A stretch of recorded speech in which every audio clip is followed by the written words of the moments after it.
This is WWJ TV Channel 4 Detroit.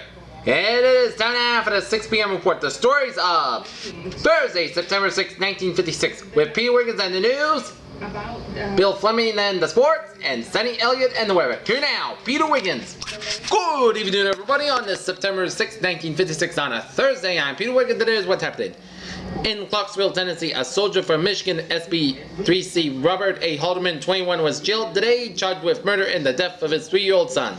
The son, Robert A. Haldeman, Jr., died August 30th, 2 days after being admitted to the Army Hospital at Fort Campbell, Kentucky, with severe bruises and concussion. The boy's parents told authorities that the child fell from a large box at their home. On the questioning, however, officers said Haldeman of 5810 Van Dyke Road in Washington, Macomb County, admitted severe beating of the child Monday and Tuesday prior to the death because the boy had wet his pants in the bed. Haldeman told CID agents and county deputies he struck the child with his fists and open palms with a web belt.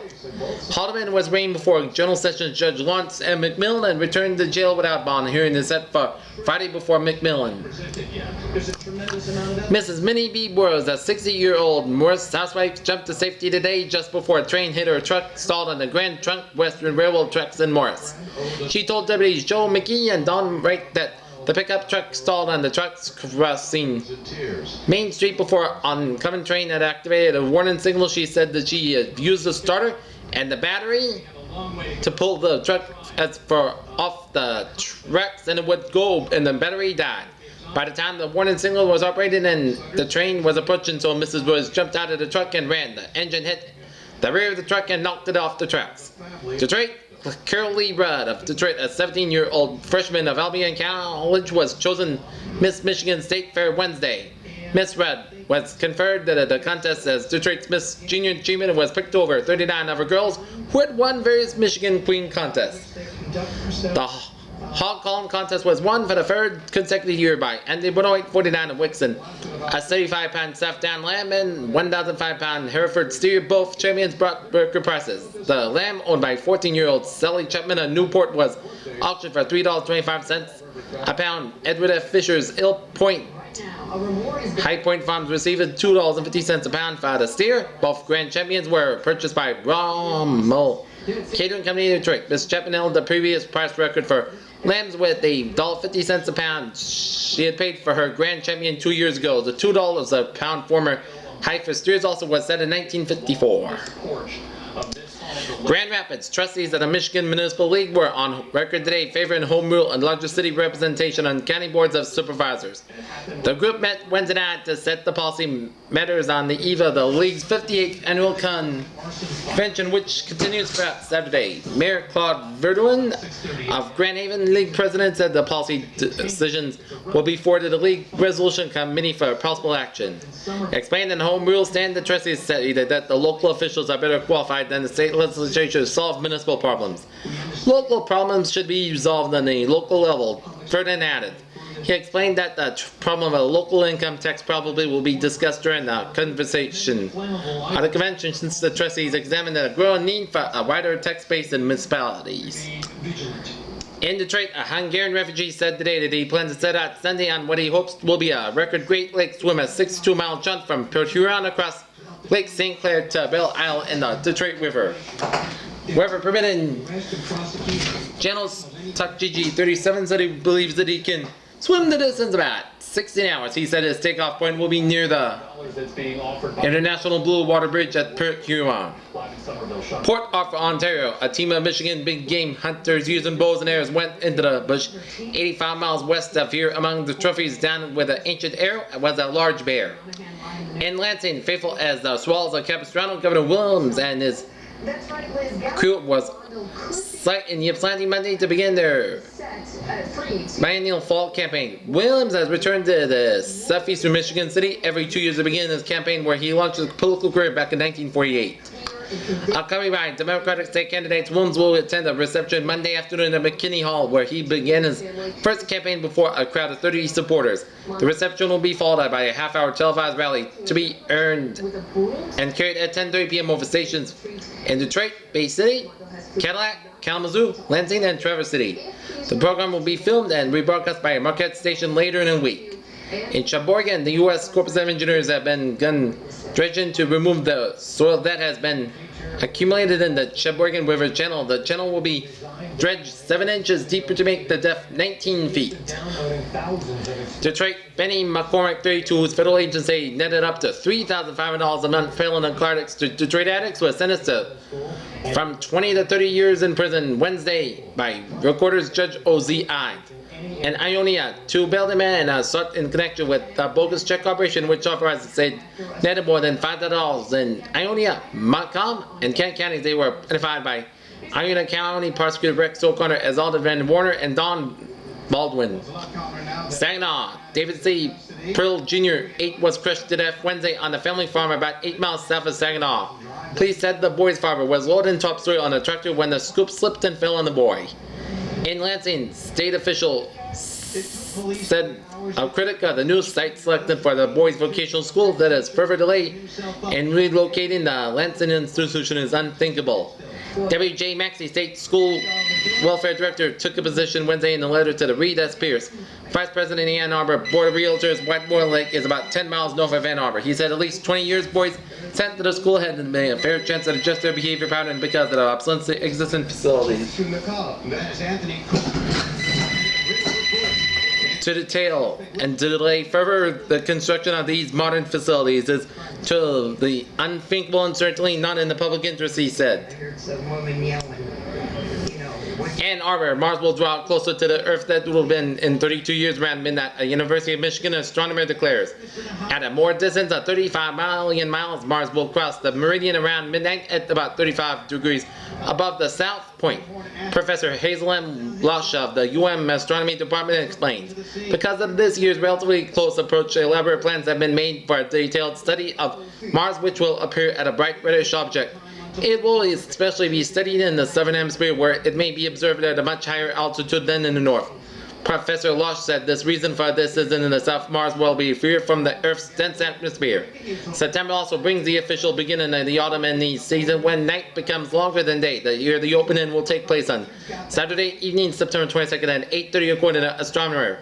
Autumn will be a little over 18 hours earlier than last year. Professor Lush continues this is because of the leap year day in February. A highlight of September will be the harvest moon. The full moon of September 19th will be harvest moon of this year.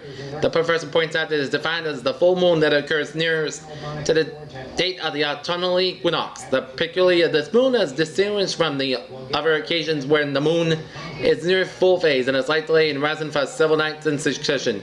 Due to the small retardation, Professor Lush said on evenings at harvest time as well supplied with moon are attracting such attention. Another point of interest will be the great nebula of the Andromeda constellation known since the 10th century. Located above the third star in the world of Andromeda, the nebula is now an object that intensely study the world's largest telescope, the professor points out. Lansing, rain last week continued to hold back Michigan farming activities, the Federal State Crop Reporter Service said today.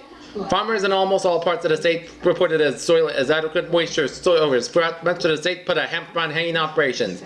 The service and quality of hay has been good considering the heavy late summer rains. However, the small grain harvest is almost complete in most of the parts of the state, the service said. Row harvests in most areas are short and good progress, although some crops were hurt by excessive rains. Potatoes are in good condition in most areas and yields are high, the agency said that the corn crop is harvested although not far developed and only is into this time of the year. The harvest of fruits and vegetables continues at high volume. In Midland, a municipal hearing has been scheduled next Wednesday for Edward Graham, 30, the Royal Oak chemist charged with the first-degree murders in the slaying of Eugene Duncan, 44, an Oil City grocer. Prosecutor James R. Rood said kidnapping charges will be filed against Graham. He also accused of abducting a grocer's wife, Emma, last Sunday. Lansing, a Republican proposal for naming the Magnac Straits Bridge for President Eisenhower today drew a Democratic taunt that it might be better called the Cobo Bridge. The reference was to Detroit Mayor Albert E. Cobo, a Republican nomination for governor. Neil Stabler, Democratic State Chairman, recalled the Eisenhower label was recommended in a resolution adopted by the Republican State Convention last week. We suggest that Republicans pass a resolution naming the bridge the Cobo Bridge because the Detroit mayor has a talent for claiming credit for the things he did not begin, like the Detroit Expressways, he said. He said Cobo finally found his way to the Upper Peninsula for the first time during the primary campaign. Such a comment to the people of northern Michigan should be suitably memorialized, he added. As for the Eisenhower part of it, he said the idea would mean claiming the credit for something he had nothing to do with and can only embarrass the president. Moreover, Stabler said Michigan Republican leaders dragged their feet to the $100 million project for years. And stand up for what they believe in. Both sides in the negotiations in Cairo between President Nasser of Egypt and the Five Nation Committee and the settlement of the Suez Canal dispute reported that the conference were progressing well. Sacred talks were held in those hiding in an optimistic feeling. President Nasser was reported to have suggested counter-proposals for the plan for the international control of the waterway. The British government feared that Friday's statement by President Eisenhower appearing to favor treaty guarantees of freedom of navigation throughout the canal has left the impression that the United States was sovereign in its Suez policy. British Foreign Secretary Lloyd and French Foreign Minister Pinot gave the North Atlantic Council a review of the London Conference of the Suez Canal. He also explained that the military steps taken by the countries. Israel, in a letter to the United Nations Security Council, criticized President Nasser, maintaining that the Egyptian leader sought to persuade the world that world shipping throughout the canal was safe at a time when he was also conducted a brazen blockade against Israeli-bound vessels. The ban on a Communist Party invoked in West Germany is being exploited by Poland's leaders as a tool to persuade the people that Germany was preparing to unleash a war of revenge. The negotiation for the unification of the two Italian Socialist parties were reported to have succeeded, and it was considered only a question of the time before the fusion of the groups would be fully accomplished. President Eisenhower declared that the free world in contrast to 1953 was in a strong position and added, "I don't see how anyone can look at the facts as they exist and deny that." The president named Benjamin F. Ferris, a former head of the United States Steel Corporation, as chairman of the Citizens Committee to study the problems of foreign aid between now and when Congress is ready to act or the next administration request for foreign aid funds. The secret lives of swingers exposed. President Eisenhower opposed federal intervention in tense situation on many parts of the South over the issue of school integration. He indicated that this opposition would change if the southern states were unwilling to resist mob violence and be able to do that as.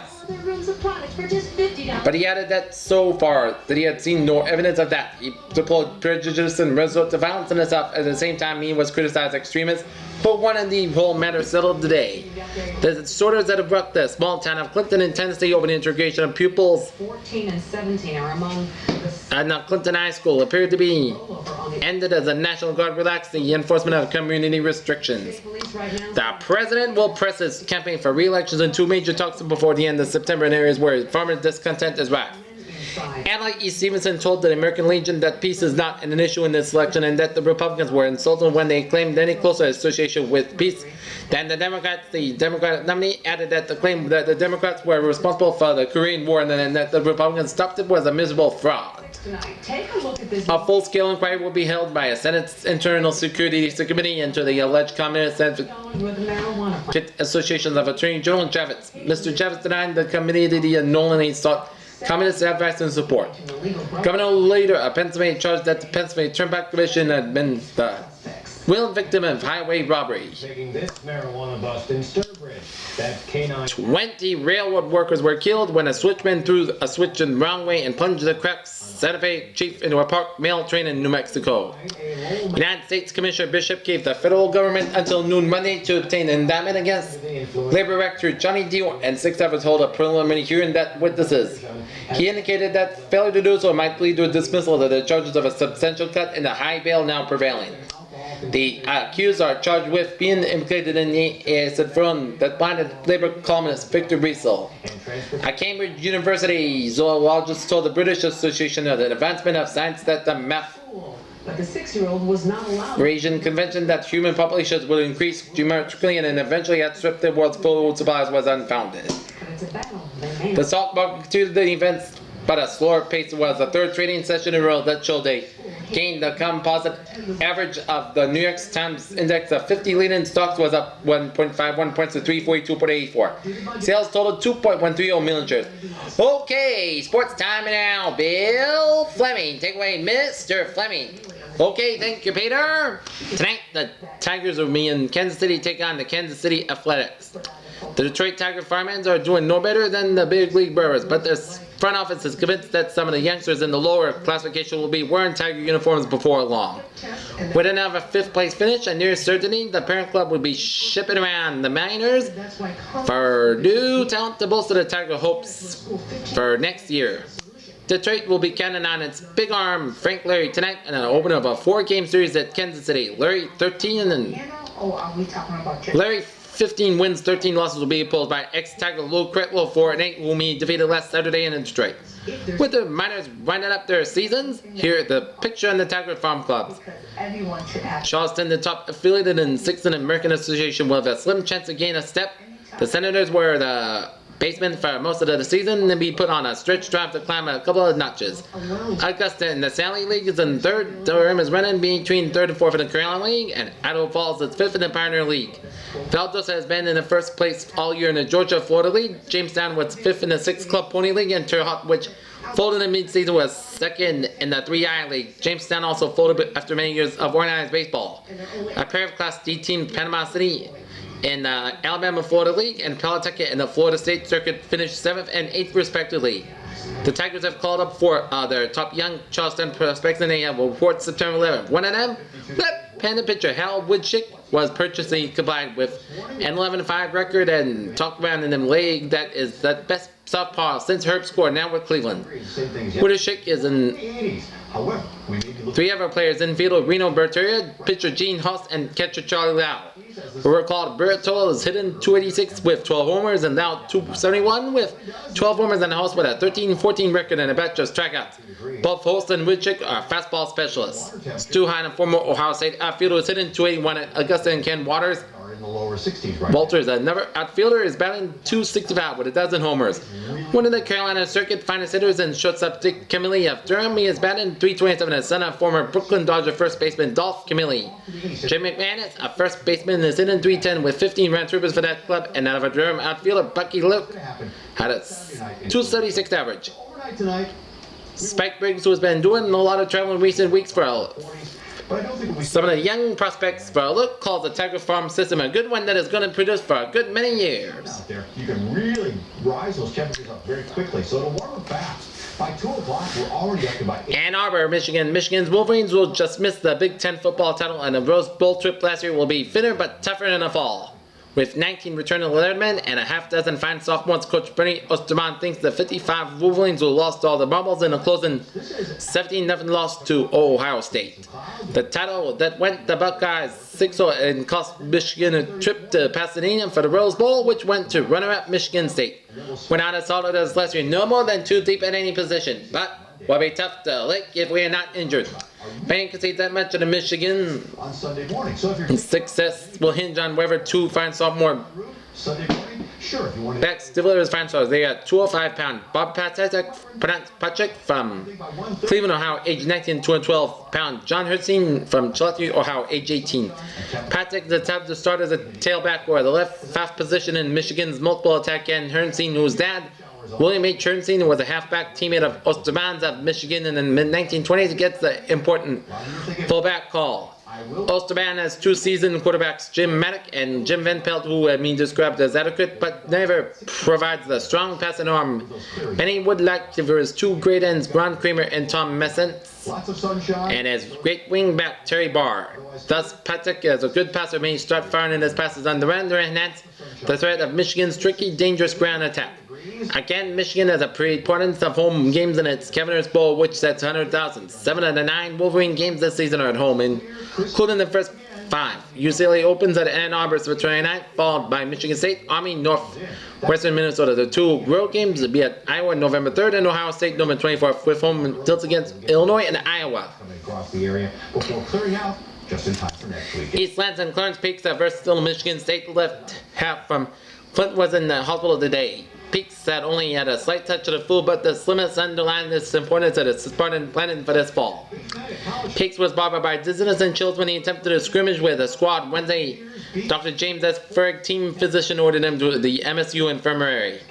Dr. Ferg and his should only be out for a few days. Peaks and his running mate Half Walt Kolosik generally are given twin bill in the main MSU scoring threat, but Peaks' senior wall, Kolosik was still as a year of play left after the season. Peaks started prowling his work when he made a lineup as a sophomore and he made a mainstay of his backfield since then. Brad Bates giving a little analysis. Got a chance right now to rewrite that slate. To go back and pay back the guys that came before you. The way it's supposed to be done. Got a chance to set that right now. You got to remember, I see it every day, and the rest of the world just really got to. In Forest Hills, New York, Vic Sextus at 33, the old man at the tennis was took this first briefing in the past 4 days in the national championships today and admitted, I could use it. They don't keep the records out in the plays. The most sets in this tournament, but if they did, Sextus certainly will be near the top. He has played 4 matches all against foreigners. They have gone a total of 202 games in 18 sets.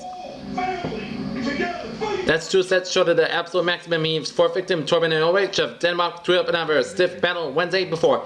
Sextus won 3-6, 6-3, 6-1, 6-3. Sextus handsome Philadelphian was been playing in the Nationals 16 years, and his big problem was the snap back Friday when he met 6-seeded Ashley Cooper of Australia, who won a bitter 3-6, 3-6, 6-4, 6-3, 7-5 decision from Sam Kimalova of Houston.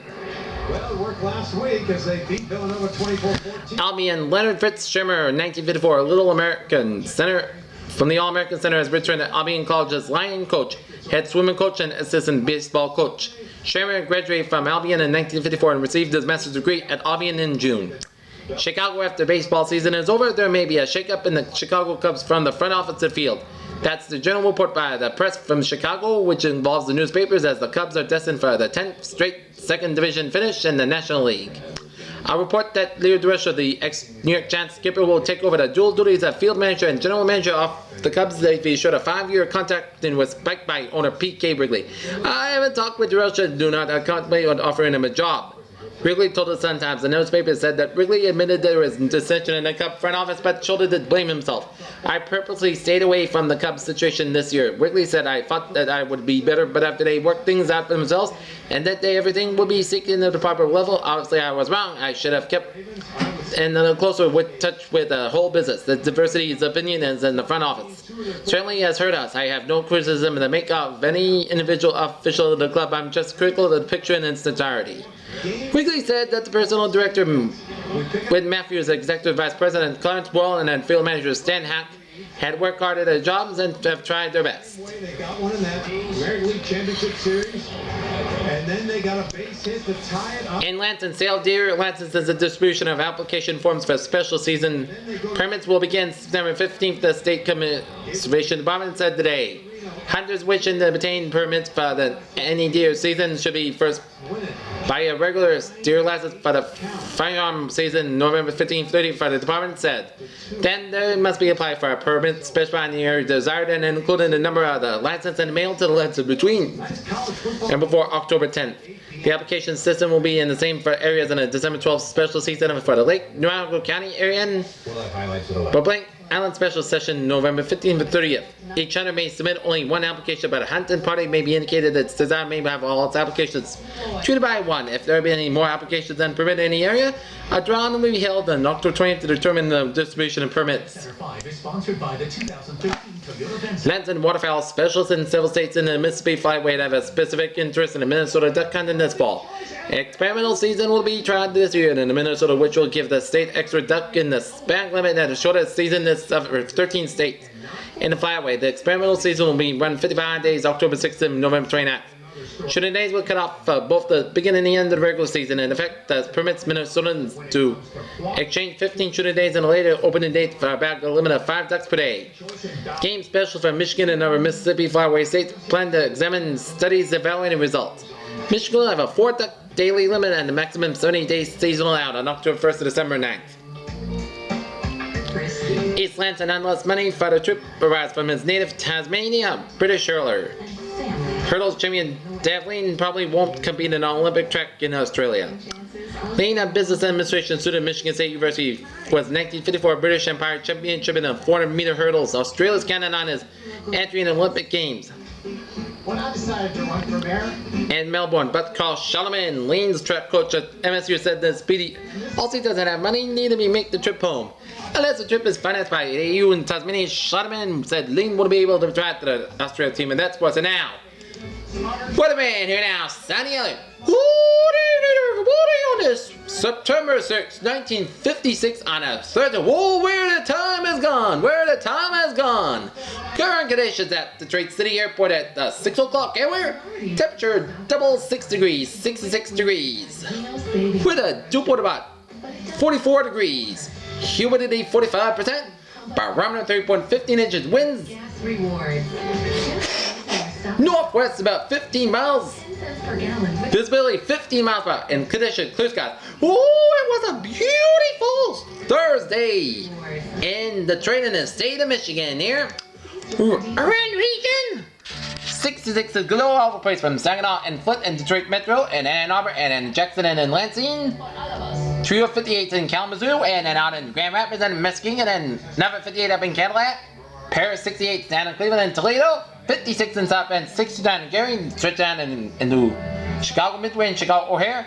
Pair 57s in Milwaukee out in the Sheboygan and 58 out in Green Bay. For mayor. I'm Bud Jackson, Chair of American Working Families and American Working Families. Right guys on the nation!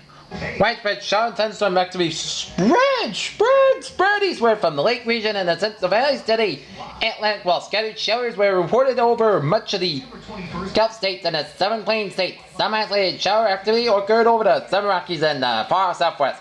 Cold Canadian air, which moved from Western Canada southward into the northern and central plain states and the Rockies, in the central section of the Rockies and the plain states, progress eastward to the Appalachians, southward to the lower Mississippi Valley and the Texas-Mexico border. However, hot temperatures continue over the far southwest, while the remainder of the nation experienced little change in temperature. So far forecast. Much cooler, sunny. Friday with not much change in temperature. Winds light tonight and Friday. Low tonight, They crashed into a pickup. 46, and high tomorrow, 68 degrees. Sunset, 6:58 p.m. About 32 minutes and rise tomorrow morning, 6:03 a.m. on a Friday morning. And that's coming to WWJ 6 p.m. report on September 6, 1956. I'm Pure Wings alongside Bill Flemming and Sonny Eliot. And now you have a good evening. We'll be back at 11 o'clock. Have a good evening.